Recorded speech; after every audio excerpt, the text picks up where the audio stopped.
আসসালামু আলাইকুম। আপনারা সবাই কেমন আছেন? আমিও আল্লাহর রহমতে ভালো আছি। আমার ভিডিওটি কাছে কিংবা দূরে, দেশ কিংবা দেশের বাহিরে যারা দেখছেন তাদেরকে অসংখ্য ধন্যবাদ। এদিকে কই আর আলু দিয়ে আ তেলাপিয়া মাছের ঝোল করব। এইগুলা হচ্ছে আমাদের গাছের, একটার সাথে ধুন্দুলো দিয়েছি যেহেতু গাছে বড় হয়ে গিয়েছে। আর এদিকে দেখেন আমার শ্বশুরবাবু কতগুলা রেওয়া গাছ থেকে পাড়ছে। মাশাআল্লাহ এই রেওয়াগুলা একটা ১৫-২০ টাকা করে বিক্রি করতে পারবে। আর ছোটগুলা ১০ টাকায় কিন্তু বিক্রি হবে না। সব আত্মীয়স্বজনকে দিব। মানুষ আমাদের বাড়ি থেকেই নিয়ে যায় এসে এত পরিমাণে মিষ্টি যে খায় সে বারবার খেতে চায় এই ডেওয়াগুলা। এই যে দেখেন আমার শ্বশুর আবার পানিতে নেমে গিয়েছে। আসলে পানিতে অনেকগুলা ডেওয়া ভেসে আছে, এগুলা উঠায় নিবে। ডেওয়া প্রায় শেষ পর্যায়ে আর গাছে মনে হালকা পাতলা আছে এই আর কি। যাই হোক এই যে আত্মীয় স্বজনকে দিবে ভাগাভাগি চলছে, আমার শাশুড়ি মা ভাগ করে নিচ্ছে কাকে টুকটুক করে দিবে। আর ওই যে চালুনে দেখছেন এগুলো হচ্ছে বড় বড় সাইজ আর এগুলো হচ্ছে ছোট সাইজ। আমার ভিডিওটি যদি ইউটিউব চ্যানেল থেকে দেখে থাকেন প্লিজ সাবস্ক্রাইব করে পাশে থাকবেন। আর পুরাতন আপু ভাইদেরকে অসংখ্য ধন্যবাদ।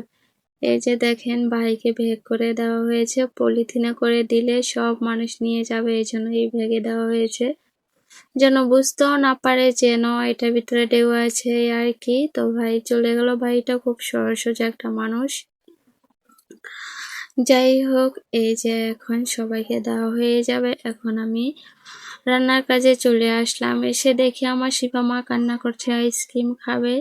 তো যেই বলে সেই কাজেই যে চলে গিয়েছে আমার মেয়েটা বোতল নিয়ে আইসক্রিম খাওয়ার জন্য। আসলে এখানে বোতল দিয়ে আইসক্রিম দেওয়া হয়, তাছাড়া দেওয়া হয় না। তো এখন বোতল দিয়ে আইসক্রিম কিনে নিব। তো অনেক এই যে তিনটা বোতল দেওয়া হয়েছে, 2টা আইসক্রিম দিয়েছে, কোকোনাট আইসক্রিম। ওকে বলেছি তুমি একটা খাবা আর আয়রাকে দিবে একটা। ও বলতেছিল ঠিক আছে আম্মু।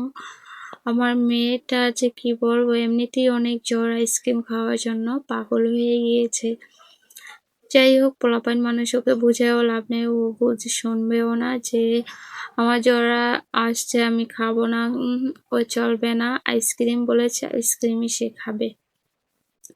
এই রাস্তাটা এত পরিমাণে জঙ্গল কি বলুন তো, ভয় লাগে হাঁটতে গেলে, সাপ থাকে না কি থাকে। একদিন তো আমাকে জোকেই ধরেছে এখান দিয়ে হাঁটার সময়, এখন ভয় থাকে মনের ভিতরে যে আসলে কি নাকি।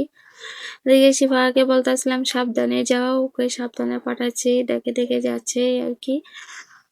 তো ও দৌড়ে এখন গিয়ে আয়রাকে একটা আইসক্রিম দিয়ে দিবা আর ও একটা খাবে। আজকের ব্লগ ভিডিওটি আপনাদের কাছে কেমন লেগেছে সবাই কমেন্টের মাধ্যমে জানাবেন। আজকে ভিডিও পর্যন্তই, আল্লাহ হাফেজ।